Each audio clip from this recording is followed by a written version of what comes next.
කන්නඩි තුතු බබෙක් හිටියා නේද? ඈ? එයා කුක්කු ටික ඔක්කොම ඉල්ලගත්තා. නෑ නෙමෙයි ඌ. එයා කුක්කු ටික ඔක්කොම ඉල්ලගත්තා. දැන් පැය භාගයක් උනේ නෑ. ඉතින් ආයෙ දෙන්නලු මෙන්න. ඔයාට දෙන්නේ කොහෙන්ද? අර කන්නඩි ඉන්න බබා ඉල්ලගත්තානේ. මං කිව්වනේ ආ තුතු බොන්න නැත්තම් මං තව බබෙක් ගේනවා කියලා. ඈ? මං කිව්වනේ ආ තුතු බොන්න නැත්තම් තව බබෙක් ගේනවා කියලා. ඉතින් අම්මා ඒ බබාට දුන්නා. කන්නඩි ඉන්න බබාට දුන්න තුතු.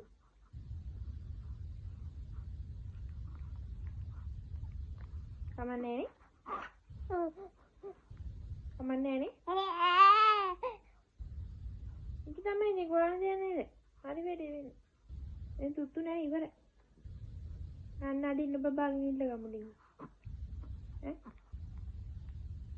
ඈ? මට චුට්ට දෙන්නද කියලා අහන්න. කන්නඩි බබාගෙන් අහන්න මට චුට්ට දෙන්නද කියලා.